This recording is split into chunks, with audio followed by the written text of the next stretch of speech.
96, 97, 98, 99, 100! 100 bottles of beer on the wall. That's what we're doing? Okay. No, we're counting up. Oh, we're counting up. It's the opposite. You're right. 100 episodes. Can you believe it? 100 episodes of one song. Mm-hmm. Thank you so much to everybody who's been listening from the beginning. We know some of you have not been listening from the beginning, but that's right. You've been making a big mistake. There's 100. You've got 99 to go back and listen to before this one. Go do it now, and then otherwise you won't understand episode 100. It'll make no sense to you. It's not Game of Thrones. You don't have to listen to every episode. But hey, we're celebrating here One Song because it's been 100 episodes of the show. There are so many great songs that we've covered. We've got everything from Stevie Wonder to Olivia Rodrigo. We've got Delight to Massive Attack. I'm talking hip-hop, R&B. We have guests like Jimmy Jam and Questlove. There's so much back there to listen to. No matter what kind of music you're into, guaranteed over these last 100 episodes, we've definitely tackled a song that you'd love to hear more about. So without further ado, welcome to episode 100 of One Song. I think our listeners are going to be so excited. I've been asked so many times, are you guys going to do an SWV episode? Today is the day. Today, we're talking about a song that I know and I love. I mean, literally, it was definitely played at almost every party I went to in Atlanta in the early 90s. This song really made everyone stop and take notice of this R&B girl group, or shall I say, sisters with voices. That's right, Diallo, and today we have a very special guest, the man behind the mix of gospel-inspired harmonies and chord changes, plus hip-hop-infused beats on this 3 times platinum selling single. That's right, we've got super producer Brian Alexander Morgan in the house. That's right, we're talking one song, and that song is I'm So Into You by SWV.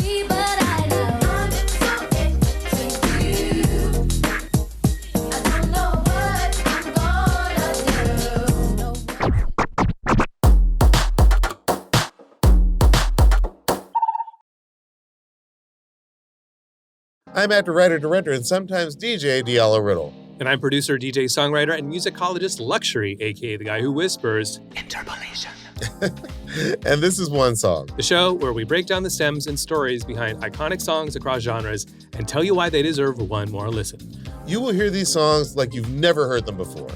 And if you want to watch One Song, you can watch this full episode on YouTube or Spotify. And while you're there, please like and subscribe. So the work of our guest today has endured the test of time and then some. He's been sampled and covered by the likes of Wu-Tang, Kanye, Rick Ross. He's worked with Drake, Ty Dolla $ign. Most notably, though, for today's show, the 90s R&B group SWV. Please welcome producer, legend, Brian Alexander Morgan. Welcome to the show. Thank you, sir. Thank you, guys. How was that intro? Amazing intro, and I'm honored to be here. Thank you guys so much, seriously. So I want to start off by saying I honestly have a high school story about every single song on the SWV album, It's About Time. Like literally, every single one. This album has so many classics. It has You're Always on My Mind. Yeah. Downtown, which sparked a lot of debates. A lot of debates in high school. For those who don't know, might be about pleasuring a certain gender. One of my favorite songs of all time is Weak. Let's hear a little bit of that, and let's talk about it. Let's hear a little bit of Weak. I get so weak in the knees, I can hardly speak. I lose all control, and something takes over. All right, so Brian, is it true that you wrote Weak about your own experiences with love? Absolutely. Or without love, you could say. Yeah. Because it was the absence of and the dangers of. Yep. You know, yeah. And that's one of the most honest songs I've ever wrote. Wow. Yeah. And it was at a time when I had just gotten dropped from my label. Just sad, just the whole spiel. Like, I'm just, And you know what? That pain, it was real financially, it was real emotionally, and putting it into words was good for me. It was cathartic, but I never thought it would be something that people would go back to. Right, because at the time, you wrote this in what year, 88? 88, yeah. And I was trying to just get work, man. Yeah. I was just trying to, listen, Charlie Wilson was one of my heroes in the Gap Band. Wow. So my thing was, let me just do something I think Charlie can sing. And at the time— it was written for Charlie. Written for Charlie. And the vocal that I was most impressed with in 88 by the Gap Band was a song called Wednesday Lover. Wednesday Lover, Wednesday Lover, there's no other love, more than I've got, more. And that's why I was trying to get it in that zone. Charlie thinks it was I wrote it based on this other song called "You're My Everything," which is complete, and it is similar in one little Interesting. spot. Yeah. Can we But- hear a little snippet of that? Like, should we listen? And, "You Are My Everything." Yeah, is that You the one? could. Yeah, that's let's just, that's like, the joint that Charlie thinks I wrote it Let's hear it. based on, but it's Okay, I so- didn't. The descent. That part. Yeah. Yeah, I get it. Because of I get so, Yeah. and that's it. That's the Little- only similarities. The little descent right You there. like the Gap Band. I love the Gap Band. I'm from Kansas. Yes. And Yeah. Wayman Tisdale's one of my best friends from Tulsa. I don't know if you know Wayman Tisdale used to play for the Sacramento Of course, Kings and a yeah. bass player and a well-respected Absolutely. musician. So Tulsa, Oklahoma is like my second, it's where I'm from, bro. So Gap Band was like the nearest heroes we had of people that had made it. By the way, Yearning for Your Love Yearning comes is- into play. Then that is a direct. I'm doing a tribute Right. to Charlie Whitt because that's directly me saying, hey, Yearning is Yes. so big in my life that I want to try to do something even close. So that's what always on my mind is. Well, before we go too far, I want to hear a little bit of the demo version of Weak that you sang yourself. Let's Yeah. hear a little bit of that. 1988. Holy crap. I get the mood in the knees. I can hardly speak. I lose all control. It takes all the in the day. Crazy that. because the whole song is there. Like Absolutely there. you're not like Fully doing formed. na na na na na na na. Like no, the It's whole there. song is and there. I'm talking every single thing. Wow. Is there, yeah. Did you have lyrics first or melody or chord changes? In that or? case, it was music first. Okay. And then once I decided to write it about the truth Okay. in my life at the moment, then it kind of wrote itself. Wow. That's amazing. Yeah. And I hear the connection too, but I love when the connection is so small because Right. all you needed for inspiration, in this case, was that little descending part from, Right. from the Gap Band song. And I did that subconsciously Yeah, because yeah. I wasn't even thinking about that song at all. I was thinking about a whole nother song. So when he said that many, many years later, Charlie was like, I was like, what? I never thought about that. Oh, And Charlie then when pointed I- out the connection? Oh, what? Oh, yes, he Yeah. did. On an interview, I think on the Breakfast Club or something. He was like, I was like, I never even thought about that. That's but crazy. when I heard it, I was like, that's a subconscious thing Well, because he's so deep in my spirit. Like, the Gap. Absolutely. Come on, man. Charlie, come on. And I was writing it for him. So, of course, it's going to be some kind of crossover. You know what I mean? Well, Weak, huge hit.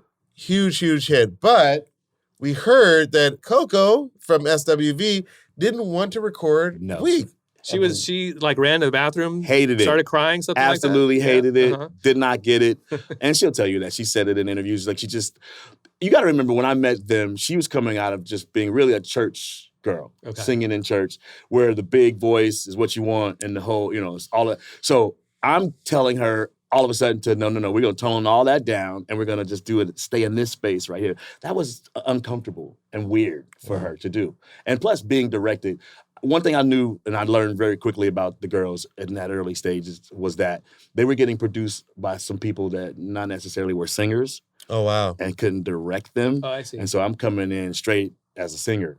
So I'm speaking their language right off the top. That gets to the talent management aspect of producing. I mean, like you do it too because you're a songwriter. And I'm always curious, like, how do you deal with that situation? How do you, like in this case, how did you manage to get such an incredible delivery from her? Oh my goodness. I think once she got on the mic, it was easy. After even if as resistant as she was, once we started, I think once a singer starts to hear what it's like a director and an actor. Uh-huh. If the actor trusts the director with letting them do the performance and they can see the performance in dailies or whatever, and they're like, you get me. I think somewhere in there she realized I wasn't trying to. You want her trust over Yeah. someone in the process. Yeah. So by the time we get into it, she understood. I think she understood. Was it the lyrics that she was kind of feeling vulnerable about, or what was it? I think she said in an interview that she didn't even know that when I said the cause and cure is you, Uh-huh. she didn't even get that. So like I think it's just a whole idea of some old guy telling her what to do. I see. And I'm only a few years older than her, but at that time it just seemed like this guy is just telling me what to do. But it sounds like it was also the delivery. Like she wanted to do it Yeah. more church style. Sure. And that was comfortable for her. It's comfort zone, all that stuff. But I think in my case, because I sang the demo, made it much easier. And I just kept telling her, just do what I'm doing. And that's what you hear. Yeah. on And the I just got record. to ask the nerdy question. In the demo, what drum is that an Oberheim? What's that drum machine? in That's there? so funny you asked that. Yeah. Now that is at the exact time. I saw y'all's drum machine episode, which I posted on my Instagram, as well, which I love, by the way. That is a combination of, we had a Linn drum, Yeah. but then we also had an 808. and you Okay. could MIDI them up together. Right. So in that time period, I was doing that, a lot of MIDIing and You're getting the sounds from one, but the patterns from the other. exactly. And I would program it in the Lin and still be able to play an 808 sound here and there. Because that snare didn't sound like a Lin to me, but it is. But it is. That's okay. when they started the chips. Okay. And you could interchange chips, and that's why Jimmy and Terry could do things with like, "What have you done for me lately?" And they could change those chips out. We had Jimmy on the show, and he talked about that. Like And he would that's just, one of my he heroes. had Oberheims, he had Lins, and he would just sort of, they solder new chips in, get new sounds in. Before you had like presets, and you had to use the presets otherwise. But you could change what the presets were, basically. It's so it seems like ancient when I think about it now. Yeah. But we were so happy to just have those chips to be able to change the sounds at all. We're going to get into the sounds a little bit later. I got some questions about some of the sounds in here. We're going to go on a little deep dive into some of your very distinctive, to my ears, sounds. You clearly, in the day, spent a lot of time dialing in those claps and snares. Those are real crucial. For sure. Again, we'll save that for the STEM section, but I can't wait to get nerdy with you on that. For sure. And we're going to take a step back. For those listeners who may not know, SWV, or Sisters with Voices, NWA had, a different acronym. SWV was Sisters with Voices. They were a R&B pop trio of 3 women from New York. You've got Cheryl Coco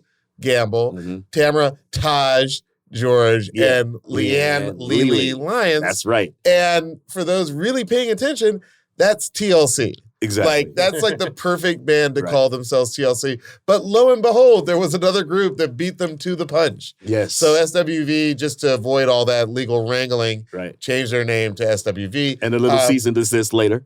Oh, is that right? They were TLC for a minute? Yeah. Oh, wow.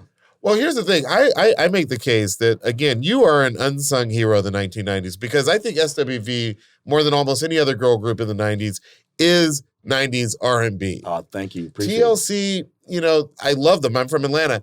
They came across as a pop group. Total was like hip hop and R&B together. Like, there are all these groups, Cut Close, and, so many groups. But SWV, even more than even Mary J. Blige, I would say they are almost strictly R&B. They're not trying to do some other sort of hybrid sound. Was that intentional? It's funny you say that, because we're coming at the time of the end, in my mind, the end of New Jack Swing. Yeah. Like, where Teddy's even changing up on the Michael stuff. And it's time to change it up. So for me, since I wasn't in a duo, I wasn't Jimmy and Terry, I wasn't L.A. and Babyface, and I wasn't Teddy. So I knew that in order to make my mark, I had to do something different. Wow. So for me, I'm Swing to You is that. It's like, I'm going to do, nobody was sampling and chopping. Yeah. In the worlds of what I just described. It was all linear, play, drum machine, go. I was like, you know what I'm gonna do? I'm gonna chop myself and my keys and this and that. So when you hear the things that I'm Swing to You, it sounds like hip hop and R&B, but not like it's trying to. No. Right? And so it taps right into what you're saying. It's like, I'm gonna do the things that hip hop does, because all of a sudden we got this new device called an MPC, and I can now chop myself. I can play the parts and then chop it. Right? So, and then elements in it are certainly samples. And I feel like you can hear it throughout the album. When I went back and studied this album, I was like, every single song between Anything and Downtown was a single in Atlanta. Like, every single song. Yeah. And they had 6 singles, which they don't do anymore at all. It was insane. Yeah. It was insane. And I got to say, like, when the album first came out, a buddy of mine said, man, I just heard the best slow jam of all time. Oh, wow. And I was like, what is that? And he was like, SWV got a song called Anything. And he was like, this is the best R&B slow jam song of all time. So, like, the first time I go to listen to this album, I'm like, well, I got to hear this. What is the best slow jam of all time? Let's play a little bit of the album version of Anything. I'm yours, baby.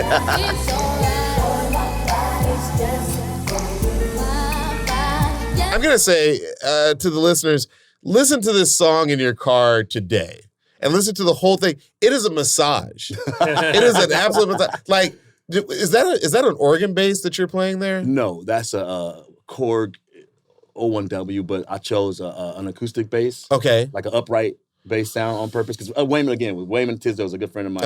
And I wanted him to play like the fretless. Yeah. But he was on the road with the King. So I was like, well, let me try to do my Wayman interpretation. And that's what that is. You hear me at the end where I'm doing... You're right. Some of the sound set is sort of in the same category of like what we would call new age now. Because like Enya, there are some sounds you're using. What is the main synth? Is that like is that DX7 or... It's a combination of things. I used to, because my thing was, I'm coming from Jimmy Jam. So they I always hear did the Jimmy Jam in these there. nice I hear the layers. human, only human. Right? Yeah. So I learned from them layers. So you start with a Rhodes, throw a piano under it, and they don't always do the same thing, but they're still hitting in the same spots. But I want to touch on something you mentioned earlier about samples and sounds. Okay. Even in that ballad, Yeah.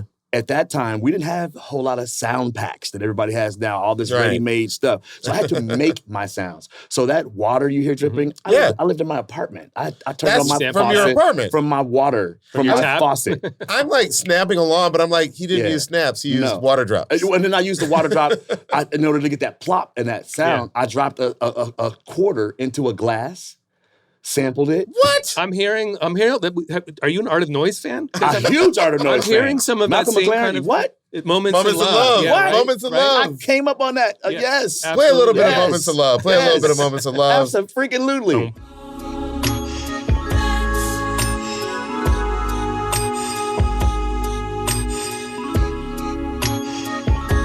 Yeah. I will say Moments of Love was Yeah. such a Is- huge hit in and Atlanta. gives you the feel. Yeah. Yes. Yeah. Right? It's timeless. Timeless. It was 1986, but it didn't matter. That joint is timeless. It's absolutely And it makes you timeless. feel a certain way. Mhm. I wanted my joints to feel like that, and I felt like there's no way I'm going to get the snap sound and the water drop I want without doing a real water drop. You So really it was did really that. just a matter of, and I had a crappy mic. It wasn't like even I had a good mic, but then because even the dripping that's supposed to sound like running water. Yeah. Yeah. The A&R guy was teasing me back, and he said, "Bro, that sounds like frying bacon. That's not water." It sounds perfect. But it sounds good. It sounds unique. I had to EQ it to get the frying bacon part of it out of it. To undo But- the frying part. Yeah. right? But it set a mood. Yeah. And I love that you said it's a massage because It's a massage. When I'm driving around listening to it, like all my speakers are working my back. I love it. I love it. And I put the time into it because it was a love massage to me. Like I want. It what is. If the song is saying it's intimate, it's talking about an intimate exchange. I'm like, how do I get the listener in the space of that? It's an amazing song. Thank you. It's called One Song. We're here to talk about I'm So Into You. But before we even move on from anything, I do want to talk about the remix with Wu-Tang. Like, this used to set the party off. And still does. And still does. Anytime you play it anywhere. How did you feel when your song got remixed? How did you feel? Overjoyed because first of all, All Star is a genius. And I've talked to Khalil about this, DJ Khalil. Yeah. And I've been blessed to be on two of the biggest remixes ever. Right Here, Human Nature, and Anything. And the same guy did both. So, I mean, that Right Here, Human Nature going to number 2 That was pop. crazy.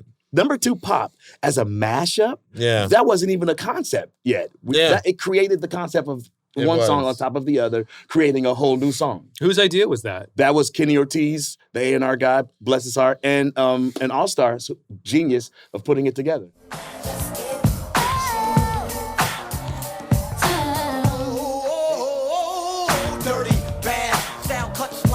Hey! This song used to go so hard in the party. And by the way, this is at a time when people thought Wu-Tang and R&B, that Exactly. cannot go together. Absolutely, and that's what I loved about it. It was great. It was the biggest cosign you could ever get. Absolutely. At a time when hip-hop was distinctly saying, we're not R&B, and don't Yes. ever get, and then talking big shit about things that were. I will say, this remix, Anything remix, and also the remix to Fiending, Jodeci, when they hooked up with and the Come and Talk to RZA. Me. Gotta put Come and Talk to Me in the Come and talk to conversation. me like that. That was like when hip hop, like you said, it merged. didn't It did this. it didn't do R&B, and Right. yet to have them together, it was the ultimate Reese's Pieces. Right. It was the ultimate. And have them be, because they were the most underground, most hard They were so hard. that you could get. Yes. So They like, were underground. and I feel like, yo, bro, like in the history of everything, I never thought in a million years I would have one song associated with that level of street cred and the other song with the highest level of pop with Michael on it. Those are the two extremes that you can't even, you know what I'm saying? Come on, bro. Like, so I owe that to All Star, and I love him, and I shout him out every chance I get. He approved it. He approved it. Man, listen. You had to get Michael's approval. Oh, for sure. Yeah. You had to get Quincy's, not only approved did you have to it. get Quincy's approval? Nope. Not only approved it, Yeah. put it in Free Willy, the That's movie right. itself, into the end credits. Here's right here the remix. Human Nature. Human Nature.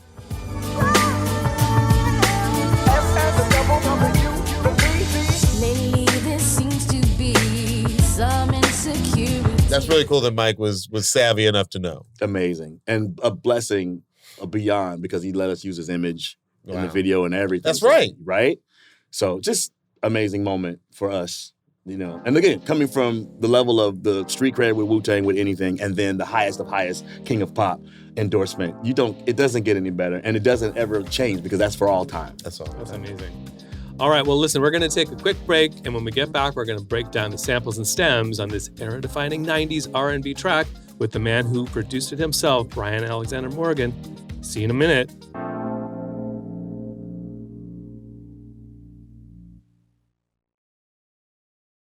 Welcome back to One Song. We're here with super producer Brian Alexander Morgan, and we're going to jump right into the stems of I'm So Into You. Let's do it. Well, listen, let's just jump right into it. And this is my favorite part of the show when we have a guest is you were there, you made this, you made choices. Yes. We're going to listen. You're going to tell us Okay. what was going through your mind, how some of these choices came about. Got it. Let's start directly with not one, but two kick drums that I hear. Mm-hmm.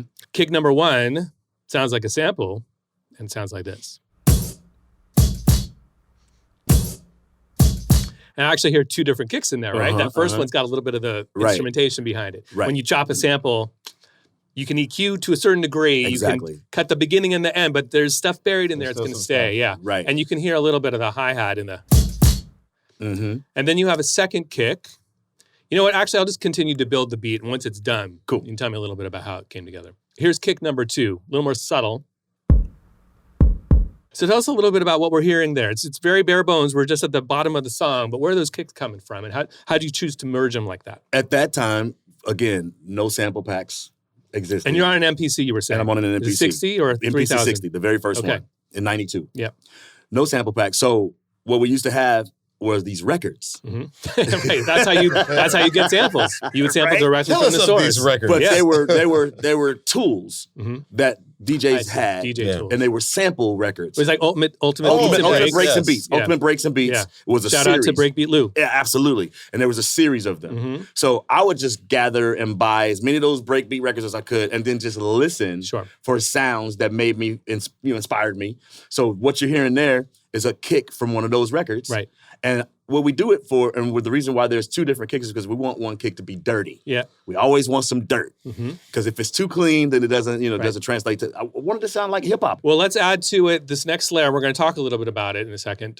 This clap sound, I went down a big old clap rabbit hole for two reasons. One, as I was listening to this song and then the rest of your catalog, I realized how crucial your clap/snare decision because And snaps, whatever it is. yeah, it's a bit of what happens on the 2 and 4 basically. Mhm. Very important. Sometimes it's a little bit of both, and you can't tell where a clap ends and snare begins. Right. Super crucial. And I like it like that. Yeah, I can tell.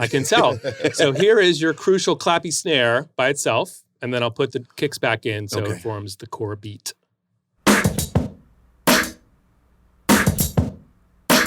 Wow. That's So, funky. Is Thank that you. two And different? I never use that word. I never use the word try not funky, to but use that funky? is surprisingly funky. Thank you. Is that two different portions of the same sample, or is it you just kept the hi-hats for a little grit like you're saying in the first one and not the second one? It's definitely two different parts of a sample. Of the same sample, though. Same- Of this, no. no, no, different samples. no. Interesting. Because that other little thing you hear, that Yeah, is yeah. coming from a hi-hat Yeah, sample. exactly. So that hi-hat sample and that element Yeah, is doing its thing. but that's underneath underneath, yeah. the clap that happens the same twice But the clap without it. is three different things put together. Let's put it all together and see what we've got so far in the rhythm section. Already, iconically, Yeah, the you sound already of the know what song, song that is. right? Yeah. Right. That's so incredible that it takes so little to evoke It's so this funny. song. I never heard it like without the hi-hat. So, but that's when you realize how important that hi-hat is. Yeah. Mhm. It brings it glue. It's the glue. I thought some of that Let's was talk actually about it. record scratching, which is funny because now I hear it without all the other instrumentation, and I realize no, that's just little drum samples. Yeah. And those moments, those little, Yeah. that little dirt. Well, let's talk about the hi-hat because you brought it up. Let's listen and then we'll discuss where it comes from Mhm. because you're going to reveal the source, right? Yes, I'm gonna reveal that source. Here we go. Those are the little loops, and the space you hear is where the kick and snare come in. Exactly. So simple, but right, but effective. Cool as well. So incredible. I love it so much. Where did that hi-hat come from? That hi-hat came from a 1968 record called Here Comes the Judge by Big Meat. Big Meat Markham. Wow. And I think that's the first rap record ever. Because when It you might listen be to the him first rap on there, record. he's actually rapping in time in 1968. Let's listen to a little bit of it. Yeah, he the coat of swings. It's just about ready to do that thing. I don't want no tears, I don't want no lies. Above all, I don't want no alibis. I took it from the very beginning. Yeah, you did. There's So if you hi-hats listen at from the the top. very, very top of it, and I kept that vocal in there. I think Yeah. there's a voice going, dig it. Let's You hear can it. Listen. Yeah, he, this court is now in session. His Honor, Judge Pigmeat Markham residing. There it is. You got a little bit of that chatter in there. You hear that dig it? Yeah. Now, I had a choice. If you notice, I had a choice. I could have kept the part without the dig it Yeah. in there. Yeah. I kept the dig But it you in like there. the Wanted some of dig it. that dirt. That's more Yeah, dirt. that's some of the dirt. That's some of the Dirt. sort And of that hip is hop. absolutely in the record. Right. That's so interesting. And by the way, do you know who's playing drums on this record? Now, I would think it was the guy from the Motown sessions. This fun fact, so playing hi-hats on Pigmeat Markham and therefore on SWV is Maurice White from Earth, Wind & Fire. Because that was Chicago? That's who the session drummer was that day. Whoa. Yeah, and the backing vocal, another That's fun fact, crazy. was it's credited to Andrea Davis. So I think that vocal you might have kept, Yeah. but that's Minnie Riperton. Okay, so definitely What? Chicago. Definitely Chicago. Definitely Chicago. That's such a Chicago, because he was a session Oh, player. right, of course. At Chess. In 68, you're At right. Chess And that record Records. is on Chess. That's 68. You're absolutely right. That wow. makes all the sense in the world. So you got Maurice White on your record. That's amazing. Who I love and man, and Minnie Riperton. Yeah. who I also love. Come on, man. And by the way, it's worth pointing out, like, this is an entire production. Everything musical in this was made by you, which is Right. always super fun. So again, you can tell us everything that went down. For example, when it came time to lay down a bass line, where did that come from, first of all? Where are you getting this? Well, listen, and then you can tell us all about it. Here's the bass line. So nasty. Boom. Little Right. portamento. Sure. And that's not a sample. That's you playing. That's me playing. You're performing that, yeah. Yeah. What So instrument? records that inspired that would be something like Funkin' for Jamaica. Jamaica funk, that's what it is. Let it get into you. Oh, wow. Yeah. Records where the bass goes and Yeah. bends down. Yeah, I yeah. always loved that. Yeah. Love the bending bass. You got the wheel. Yeah, and the wheel. So Yeah. portamento wheel. So that's really what it is. It's an ode to that. That's great. And Herbie, too. Herbie, that's a big Herbie Hancock thing Absolutely. to do. Yeah. And so many records. Roger, Yeah, Oh, yeah. so rough, so tough. Yeah. Like the bending bass is a thing. And even Gap Band's Burn Rubber, like there's some Oh, bending. Yeah. Pow. Yeah, right? That's how it starts.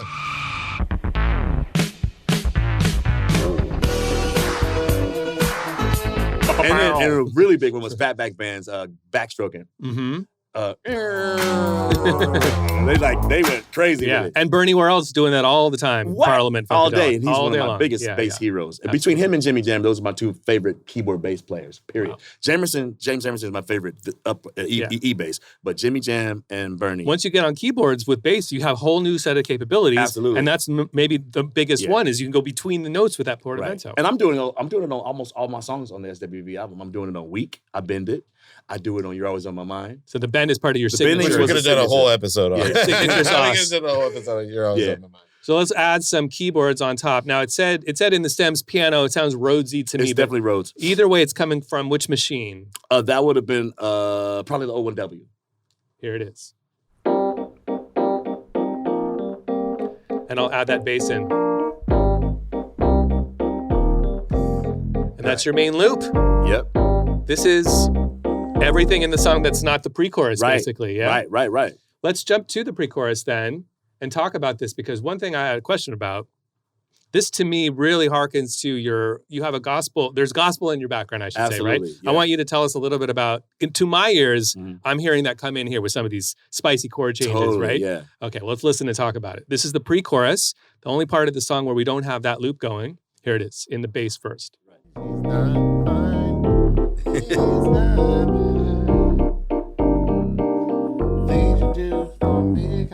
There you And then go. we're right back into it. Yep. So tell us a little bit about how your background as a keyboard player in church, right? Probably laid the groundwork for some of the choices you're making here. I think that type of turnaround is a kind of a typical turnaround in gospel, and I just always relied on it. It was just a comfort. It's a comfort place to go to get. And you know what? Coming out of the hook is kind of happy. Mm-hmm. That's a little darker. So that's I look at it as colors. Yeah. Like the hook is happy, that turnaround is darker, and you get back to the happy. It has some chords that are a little uncertain, like you got the sevenths and the ninths in there. It's like da da da. And I call those darker. Yeah. So it's just color. The color. Dark Emotional to get color. back to the That's light. so interesting because when we write that. scripts, I often say that like you need to do a down period for the character, then an up period for the character, then a down. And it's sort of the same thing Light, here. dark. Light, dark. Yeah, for sure. That's And you do it because it's contrast. Yeah. Right. You know what I'm saying? It can't all be happy or it's just a one note. You know what I mean? It's one note. So you got to do something to contrast that. And that's what that is. Right. You've had this emotion going through the whole song and you're about to have it again in the chorus. Right. So let's go somewhere else for a moment. Right. Just for a few and bars. it needs to be emotionally different. Yeah. Yeah. Yeah. It's funny because there's some chords that I don't know if everyone does this, but some chords make me raise my right eyebrow. Like it's like da da da. It's like that. Right. It's like the subdominant with the seventh or some like I hear them. And I know exactly when you did the eyebrow raise. Where I do that one little note, that one note, yeah, and a half step. Yeah. Get up. I got you. Because I think the eyebrow is representing where I want it to go. Exactly. I want it to resolve. Yeah. Of it. For sure. It's a leading tone, but get me back to the one or whatever. I got to ask, what is the note that makes you raise your Let's just do it again. Let's find it. Because it happened in real time. There it is. Phew, we're back again. We're going somewhere. This one. Where are we going? I thought it was that Wait, one. this one. That one, that half step joint. This one here really makes me want to. Okay, fine. We're back again. Asian, Is dude. this journey? We talk about this a lot because the chord changes a lot of recent episodes. The journey going from home somewhere else and then coming back again home. This is one of those things where you're leaving home and you're like wandering a little bit for a minute because I'm like, I was surprised that we went there. Wait, we're going here now? Wait a second. Are we getting farther from home or are we going, we're really far? Oh, we're back home. I see. Really? You brought us through the back gate to home. Yeah, I was not expecting that. Turnaround. It's the turnaround. That's why they call it a turnaround. So we turn around and we get right back home where we belong. So those are the primary musical sections, chord change, harmony-wise. All right, so let's move on to the next sample. This is also happening on top of those chords and bass line. Let's listen. Another gap here, and bring the bass back.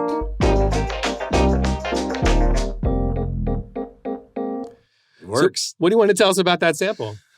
I wanted a guitar, Yeah. but I didn't want a live player. Okay. Because I knew that the live player would make it sound too clean. Yeah. And so, again, very intentional with the dirt. Dirt. Yeah. The whole thing. When you're doing something this simple and this basic, if it's not dirty, Yeah. then it's going to just sound generic. It could sound easily like a generic, 2/4 groove. So every single element is dirt. That hi-hat is dirt. Those keys, I could have played it all the way through, but I didn't. I played it one time, sampled it. Can I ask you a question about this? Because just to build on that idea, because it matters that this is 92, 93-ish, and that zone that you're making it. You're making it in I'm making 92. it in 91. You're making it in 91. Oh, wow, yeah. Okay. Yeah. So that matters because what's happened in the world, the sounds that you've been hearing all this time, the grit you've been hearing maybe in some of the Tribe Called Quest records. Sure. And, there's stuff Eric happening. Sermon, who was a huge influence on me. That was my next Eric question. was EPMD. The dirt. You're starting all the Public the Enemy Redman. for that. Yeah. But let's not drop the big ones. Absolutely. Like Freaking there's dirt in a lot of those Redman, samples. Those dirty funk mob Yeah. deals. And there's a story I tell about I'm So Into You. I actually had it sounding way heavier. I believe it. Way bigger, way funkier. And the A&R guy, Kenny Ortiz, said, nah. Just take all that stuff back off. That's funny And because keep I can. it exactly what you hear. There is an EPMD version of "I'm So Into You." Right, that was the Teddy 100%. remix. And it goes back there. No. I'm saying like there's a version that you could have made. Oh, I had That would have yeah. been 100% Oh, totally. worthy of EPMD. Yeah, Parrish and I was and going Eric all the way Sermon. there. Yeah. Because that was again, I'm a hip hop Yeah, head. yeah. And a lot of people don't really know how much of hip hop head I am. I'm a gospel head, I'm hip hop, and a house music head. And I'm Love it. very passionate about all of it. So if I'm going hip, I'm going. So I went really hard, and Kenny Ortiz was like, bro, the basic thing is all you need. Take all that other stuff off. Because here's why I did it, because I knew I was going to go meet Eric Sermon when I was going to New York, I was like, I'm going to meet him, so I'm going to play him this. Trying to impress him with his own sound. Yeah. And Kenny was like, that sounds great, but no. It's not right for this. And thank God that I took all that stuff off and stripped it back down to just these basic But I love that elements. because some of the choices you're making choices obviously about like chord changes and patches. You're making choices with some of the sound selection that is genre based. In other words, you're bringing in Right. gospel, you're merging gospel, it's R&B, it's pop, Absolutely. and it's also got hip hop. And part of, because you're a one-man orchestrator of all of the sound, upon which the voices will soon be resting, right? And the song will Right. be resting. You're able to kind of control exactly how much of each, like a chef. Absolutely. How much hip hop do I want to put on top of this sort of Mhm. gospel R&B pop stew? Yes. So I think the main way you're doing it is with a little bit of grit here and there Right. in a hi-hat, a little bit of grit here and there in a clap. Right. And overall, the balance is it's not a hip hop song, but it's got a little bit of that flavor because you put that on top. Rodney Jerkins said it best in a YouTube interview he did with me. He said when he first heard it, he made the distinction that, whoa, I never heard R&B have so many chops, like hip hop chops. Yeah. And then so that made me feel good because it meant that what I did worked. Because all of a was your sudden intent. it's not linear. It's not Teddy. It's not L.A. and Face. Mm-hmm. It's not. I will Jimmy say, Stewart. in preparing for this episode, I told our producer, I was like, again, unsung hero of the 90s, because I feel like what you did on this album, specifically this album, Mhm. is post Babyface. It's pre Timbaland. Yeah. It's post Keith Sweat. It's pre the Neptunes. Like there's so much It's that right you in the helped middle space. define Yeah. with this album specifically that makes it firmly R&B and nothing else. And I just think that until we started prepping this episode, I was just like, holy shit, one person kind of produced the whole album. Like it's crazy. Right. It's wild that you did the whole album. Yeah. All the singles. All the singles. Except Downtown. Except Downtown. There's 7 singles. I did 6. And there's one more thing going on in the instrumentation, and that is this sort of Solina-y sounding strings, Mhm. which is that, again, a preset from one of your machines? Definitely. Yeah. Performed by you. Call it the stab. Little Psycho stab. Little Roy Ayers-y stabs. Oh, yeah, you're right. It is a very psycho stab. Right? Take a shower. I'll put that in the might mix. die. Right. Let's bring back the guitar loop. Right.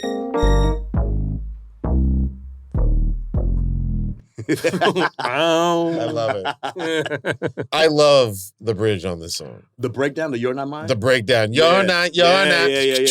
Yeah. So good. That's my hip hop thing coming Yes. in. I was like, I gotta have some. By the way, how do I get 808 in here? I was firmly in the demographic to be pleased by this song. When you break it down right there, it was just like, oh, he ain't forgot us. Exactly. Exactly. And listen, never would forget you. Always. Can we hear the bridge, sir?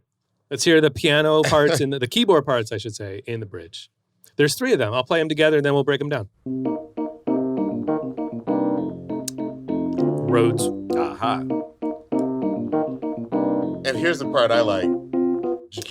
Yeah, the beat, yeah. That beat drops that, yeah, man. Here it comes.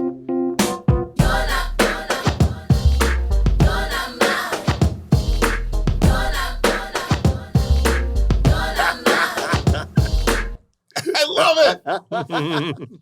Why am I going back in time right now? Music is a time machine, my friend. I'm a breakdown person, like, period. The Like, breakdown I love is always great. Any break. Give me Yeah. a break, please. Give me a break. I love Give me something good, then take it away. Then bring it back. And That's why you like reduce house. it down. House Yeah. Back to the Has elements. amazing breaks. Yeah, I've always loved breaks. James Brown created Yes. the breaks, funky drummer break. Yeah. Equals hip hop. Get involved. That break. We waited on that break. Everybody over there, get on that. But when you get to that break, Yeah. forget it. Sly Stone. Boom, What's it called? boom, Yeah. boom, boom, boom, God, yeah, you can make it if you try. Yeah. Break.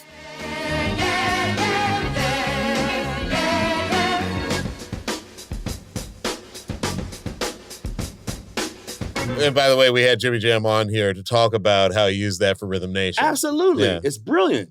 So breaks are everything to me. Yeah. Period. And so Just an amazing breakdown. I always get chills, or I'd start losing my shit on the dance floor. When it comes to a good break. Well, speaking of breakdown, let's break down the breakdown because you played 3 different parts there. Mhm. Here's the main one.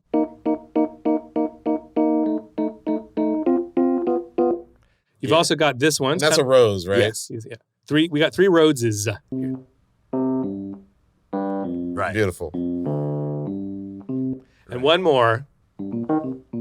Little flare there. I And then know that one. I'll build it back up from that last one. Yeah. Do-do-do-do-do-do.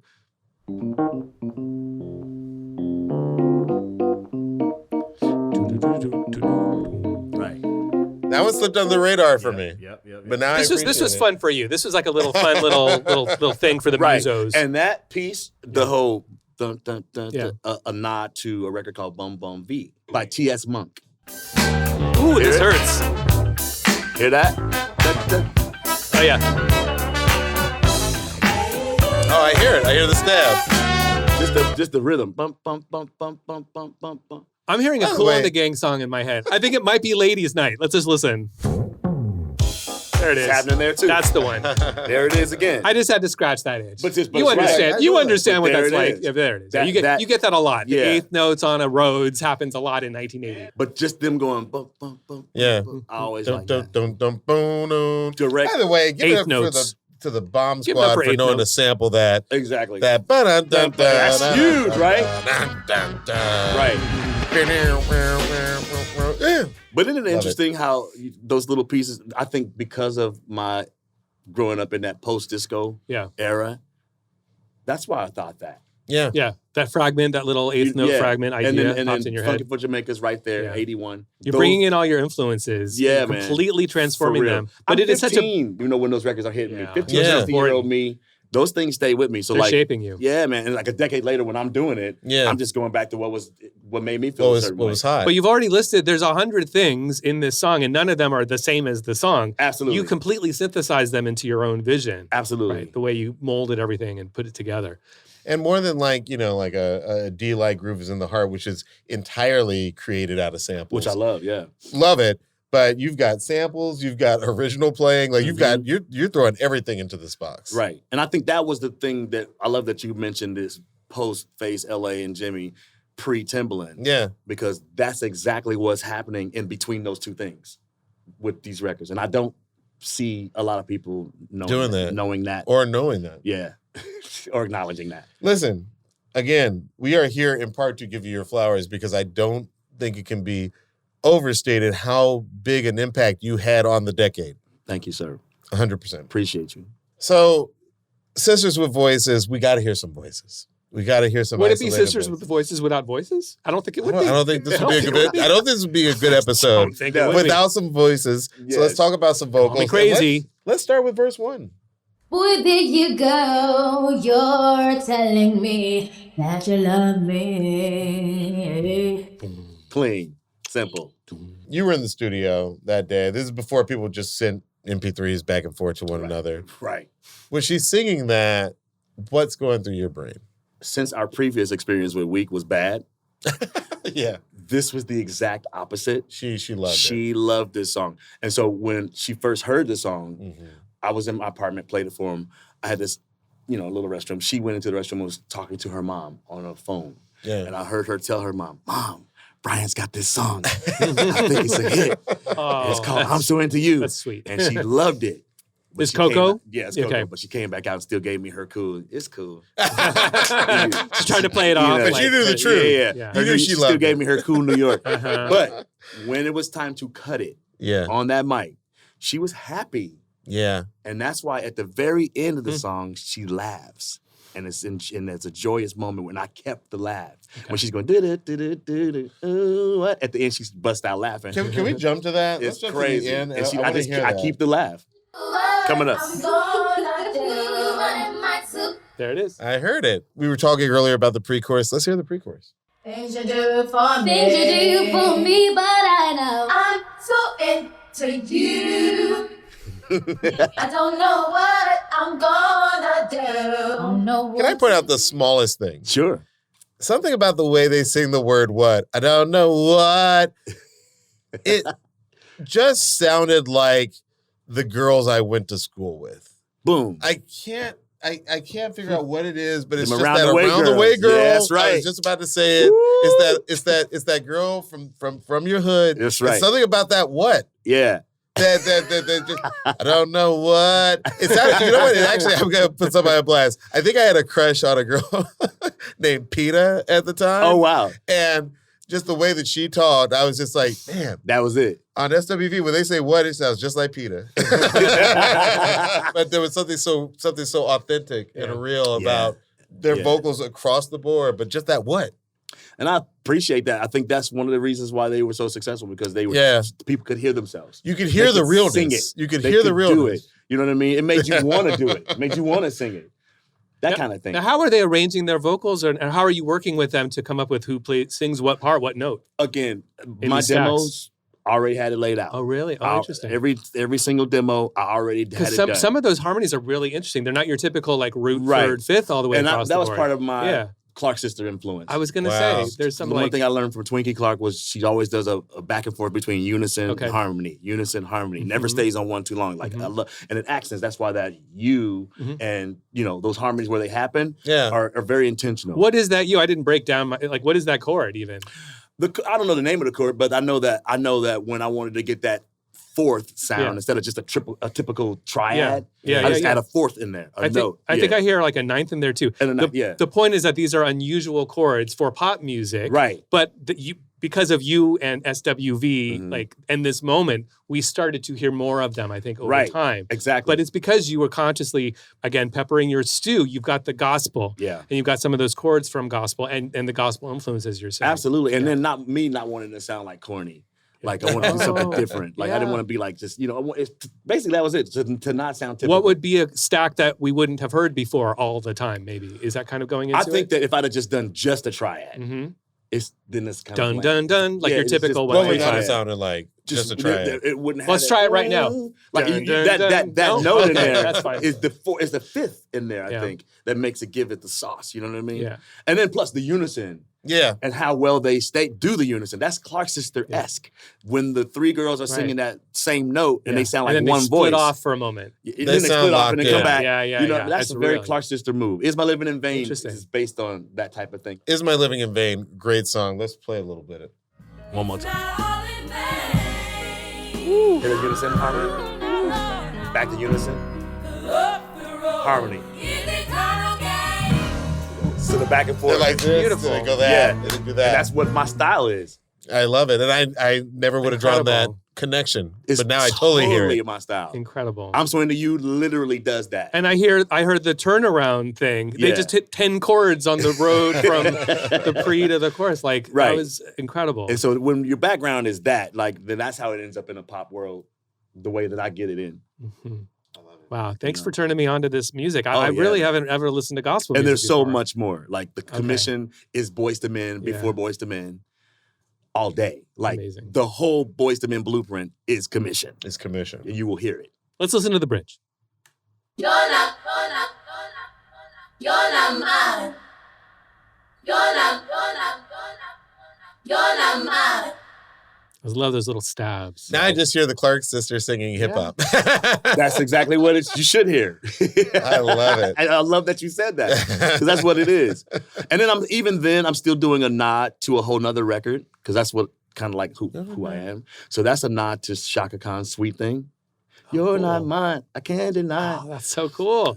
I just want to satisfy, though you're not mine, I can't deny. I love it. Thank you for being generous with your references too. Yes. Because I think that's really important. I think attribution, this is like a big deal for me. I was literally just talking to a Duke law professor about music copyright law. And attribution, I think we agreed, Jen, you tell me later, that is an underrated component of sampling and interpolation and reference, just giving credit to your sources. Yes. Just and crediting where it comes from. We talk a lot about the blurred line decision and why we think it was fucked up. Right. It's not just about money. It's like, where did this come from? Absolutely. And turning new people on, like with me today, with the Clark sisters, to music that came before. Though SWV's debut album would go 3 times platinum and influence R&B and pop music throughout the decade, SWV was only nominated for Best New Artist at the 1994 Grammy Awards and went home empty-handed. It's a bit of a notorious snub. And I have to ask both of you, because you guys are both musicians, do you care about Grammys? I got to say, I'm always like, why does anybody care about a Grammy? Go first. What do I you say? don't so much. I'm more of the Prince Yeah. line of thinking, like awards and things. No, How are you gonna say this is the best nah. art that Yeah. was made? That And then it's weird. when it's so politicized, because for example, they were nominated in '93. Uh-huh. The machine that they were recording for had another person that they wanted to be the one that get that, and that's the person that got it. And who was that? Tony Braxton. So that machine Hilarious. put the push and the money behind that person, and that's who got it. So I understood very clearly that The was label happening. was like, Tony's Because- our girl. Well, because you see the ads and Yeah. billboards, you see the money, you see where it's going, You see where it's going. and you're not it. Yeah. But I know, here's the thing that's more important to me. I think now, this many decades later, the influence, Undeniable. the thing you're not in control of, Absolutely. the thing that's organic. Right. And so the level that these girls have been sampled and covered is, I think they might be the most in hip hop R&B history. They're huge. Like as far as just the sheer scope of the amount of big names, the Chris Browns, the Drakes, all the people that have sampled these records. The Baddest was a great song. Crazy. And that totally samples your Always work. knows I'm out. Yeah. Yeah. It's nuts. And then She Ain't You, another hit single. Pulling Me Back, Shingy and Tyrese is Rain. And it was a whole hit single on its own. Absolutely. The fact that Jermaine Dupri actually used another producer's work to do it, that has never happened before. Yeah. That's like me taking some Dust Yourself Off and Try It Again by Aaliyah and then trying to make a new song out of it. Who would ever do that? But Of he course. had the balls to do that. And I asked him why he did it. He said, because it was dope and it worked. But I love that. At least he was honest. Yeah, but I'm just saying, like, he didn't have to do that, and it became a whole hit record.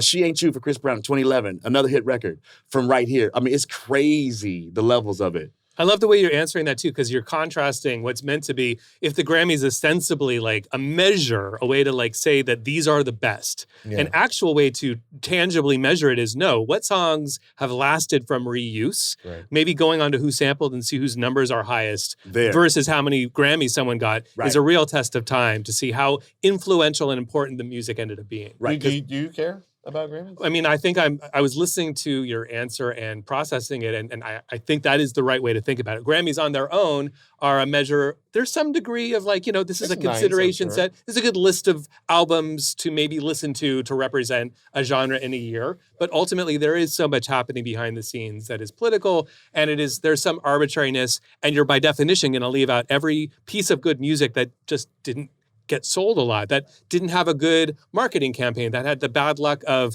not having the demo hit the right ears, but was still good music. So I like your definition better. And a Grammy is a moment. Yeah. Because here's the deal. 12 months later, it's another moment. yeah, So that's a the part. It's snapshot very in time, fleeting. Yeah. But time yeah. is the ultimate arbiter Absolutely of right, the yeah. whole thing. Like, so we got 30 years in, Yeah. and then you do your reflection and look at where you are, and you go, oh, People are still listening to this, and they're Holy still crap. sampling and interpolating just and covering. this week, right now as we speak, Wale's new single has I'm So Into You in it. One coming out Wow. with a new artist on Interscope. It's an amazing record. He's using Rain in a brilliant way. Wow. So, I mean, it just never stops. Speaking of Rain, do you mind if we talk about Rain? Because that is Not one of at all. my favorite interpolations. Love to talk about Rain. So this is a credited and paid one, but this is one of those interpolations that when you discover it, you're like, oh my God, how did you go from this to that? Let's just play it and then we'll talk Right. about it. So here's Rain from 1997.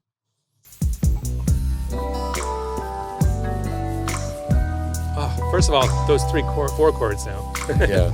So beautiful. Lots of eyebrow raises. But that's an interpolation of Jaco Pastorius from 1976 on bass. I don't think I know this. Portrait of Tracy. Didn't know. With harmonics. Right.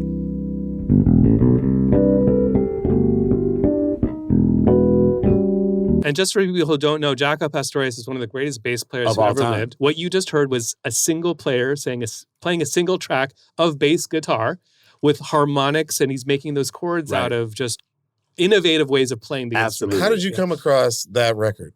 Layla Hathaway. Really? I was working with Layla in 1994. I did a song called Let Me Love You on her second album called A Moment. Before we recorded, she wanted to hang out, like as people do when you're trying to work. Of course. Just get a little vibe going. So when I was just at her house, she has all this amazing vinyl. So she pulled out that black and white cover of Jocko. And I was like, what's that?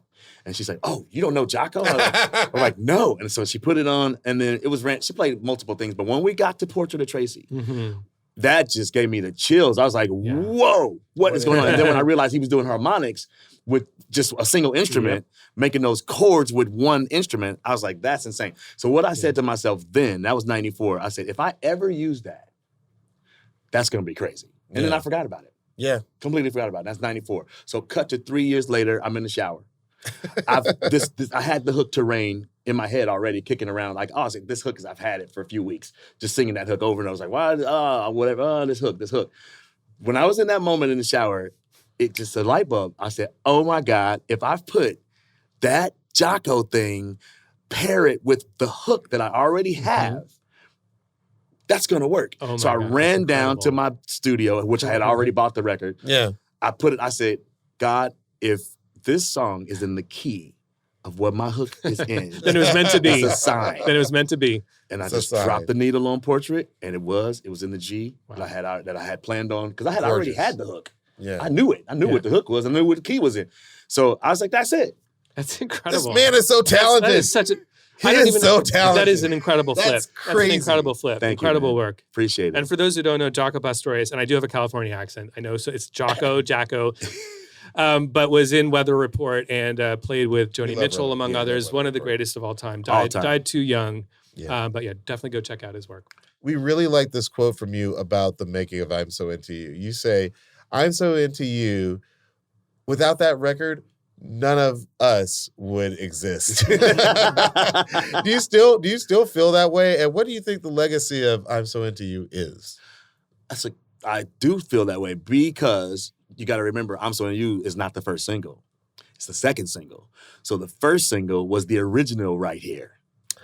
Wow, how did I not know that? And it tanked. Wow. It tanked. Oh. And this is at a time when That's like how Thriller's first single is. right, it's kind of but here's the thing. The girl. TLC was on the rise at Yes. this exact moment. They had changed their image. They were crazy, sexy, cool. Yeah. They were everything we were not. Huge on the pop chart. Yeah. Huge pop records. And beautiful and gorgeous and all these things. And our girls were considered, hood, round-the-way girls, all the things that we didn't know that would still work in a pop world. Yeah. But the I'm So Into You breakthrough happened when, I don't know if you guys remember, but back in the day, there was grunge in Seattle. Of course. And there was, certain markets. So for some reason, I'm So Into You started blowing up in Seattle. Really? Like Really? with these teenage white girls in the mall kids. Remember Tiffany? And she used to Yeah. do mall tours. Yeah. New Kids on the Block. Those kids loved I'm So Into You. Really? So it started blowing up in the Seattle stations. They're like, I'm getting tired of I Think We're Alone Now. Those vibes. I'm telling you. And so like, And Locomotion. We're gonna once listen those to this. white kids in Seattle started requesting it at their Wow. power pop station, Wow. then they started playing it. Then LA jumped on it. Then KMEL jumped on it. And then it spread across So the it started country. on the West Coast, ironically. Started on the West Coast. And it spread across the country. And so, but that was after Right Here had flopped. And we were like very, very nervous that if this next record didn't work, they were done. Mhm. Wow. There was going to be no more promoting of anything. So that is the It's legacy. the truth. So like, if I'm So Into You hadn't broke the way that it did and showed Yeah. that it had pop potential, it would have been just another R&B record. I will say my wife is from Alaska, Mm. which is technically the West Coast. And the second I said, oh, yeah, we're going to do this SWV episode about I'm So Into You, she was like, I'm so into you. And I was like, you know it too. Like, I just feel like it tracks. This was a huge, Yeah. ironically, I made the case earlier, this is the ultimate R&B group, and yet it took something of a pop. Absolute pop. Route. And when you go to their shows now, Yeah. I've seen them at the Greek 3 times. I've seen them at the YouTube Theater recently, last year, with the Queens of R&B tour with Escape and them. Yeah. The crowds are white, Mexican, Black, Asian. They're just like the Michael The Jackson rainbow, thing, and yes. they're just like the Prince thing of their time. Like, it is truly, Yes. because those people were in college or high school or whatever Or they were, grammar, and like yeah. what you were. And they all have the shared experience of those records being huge at the time. So it Incredible. brings everybody True together. crossover. Yeah. And yet, when we were just deconstructing all the different elements that went into it, right? Are blackity black. Shout out to EPMD and the Yes. blackity blackness. But it shows that music can be the great translator. Of course, and I think that's one of the reasons why we've had.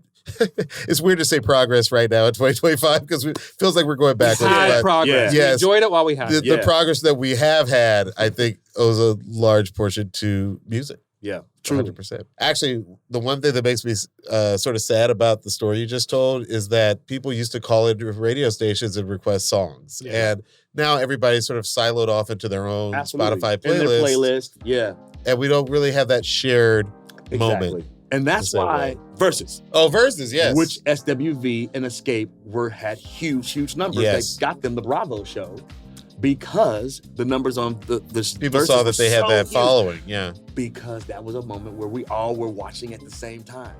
we were all there. And it took us back to that where everybody's having the same moment.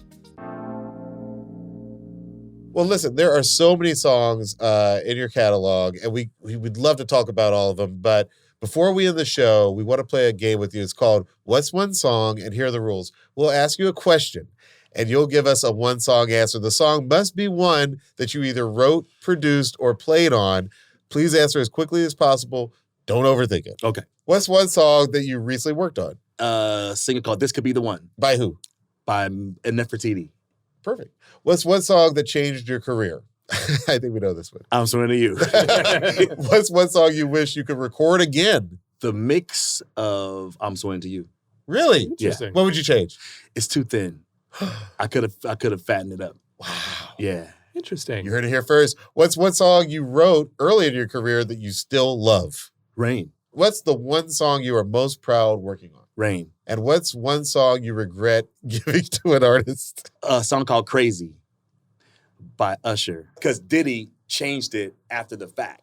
He went Okay. and changed the drums. And that And made what was me it not- called? Called Crazy on Called Usher's Crazy. first album. Oh my gosh, I remember that at first. I was an intern at LaFace Yeah, wow. with that. Yeah. kid. Yeah. He changed the drums without telling me. That's the song I have bad feelings about because that's the first time I ever spoke and ever had any kind of conversation with Diddy. Yeah. And it was like so shitty. Like he was so rude. He's like, I'm changing the drums on that. Click. You mean you had a bad experience with Sean Puffy Combs? It was like horrible. Yeah. That's a first. So when I hear it, but the Yeah. but the karma that came back later in only a few years ago, Yeah. Usher was doing his residency in Vegas. Yeah, I went to it. right? Yeah. And he called me. He was like, hey, do you still have an old Crazy. version of the original way we did it? I said, Wow. hell yeah. He said, can you send it to me? I said, why? He said, because I want my band to learn it the way we originally did Wow. it. And that was my That's validation right there. it was my validation Yeah. that I wasn't wrong. Mhm. Because I felt like shit when he changed it. Like, it was horrible. He tried to make it like New Jack Swing and some other weird shit. Yeah. And I was like, nah, bro, that's a Midwest ballad. Well, Brian, thanks so much for playing and spending time with us today. Where can folks follow you and what are you up to? Any things you want to plug? I have an EP that I'm excited about called Brew. Acronym is BAM's Rare Exclusive Unreleased. And it has 2 unreleased SWV songs in it from the 90s that I flipped into today's thing. Wow. And it has brand new music from me and a writer and singer that I write with called Nefertiti. She's amazing. And we have just awesome songs on that. And then there's other surprises on there too. And it's a 9-song EP. All the songs play into each other. Like they go like a real mixtape. Each song goes into the next song. Love that. Love it, love it, love it. And so I got videos on a couple of them. And I'm just excited about that EP. And where can people get that? Not out yet. Getting a distributor locked down now. I Okay. will keep you posted on these places. I'm on Instagram at B_A_Morgan. You are active on Instagram. I love your Very. account. It's Thank a you. very fun account. So Thank yes, please follow this man on Very Instagram. active on there. Some say it's super political. Yes, I am. Because Yes. life is, lifing. But you're doing it all. You're doing it all. Music, politics, everything. Yeah, and I'm thankful for the following I have on Instagram because I do house music too. I have 2 or 3 new house records out right now. One of them called Won't Go Back. That's on Quantize, huge label with DJ Spin, his label. I have another one out right now on my friend Ezel. He has a label called, I can't pronounce it, but the song is called, it's on track. All these records are on tracksource.com. You can get those house records. That one's called Just Don't Give Up. I'm very positive with my house output because I want to do something uplifting. So you Yeah. can catch me on my uplifting house music stuff. We love Awesome. All right. All Thank right. you so much. Thank you, Brian guys. Alexander Morgan, y'all. Love you guys. Wow, we hope you enjoyed that episode. As always, you can find us on Instagram and TikTok. You can find me on Instagram at Diallo, Diallo, and on TikTok at Diallo Riddle. And you can find me on Instagram at LUXXURY and on TikTok at LuxuryXX. And you can also follow this podcast at One Song Podcast on Instagram and TikTok for exclusive content. You can also watch full episodes of One Song on YouTube and Spotify. Just search for One Song Podcast. We would love it if you'd like and subscribe. Also, be sure to check out the One Song Spotify playlist for all the songs we discussed in our episodes. You can find the link in our episode description. And if you made it this far, we think that means you like the podcast. So please don't forget to give us 5 stars, leave a review, and share us with someone who you think would like it. It really helps keep the show going. Luxury, help me in this thing. I'm producer, DJ, songwriter, and musicologist Luxury. And I'm actor, writer, director, and sometimes DJ, Diallo Riddle.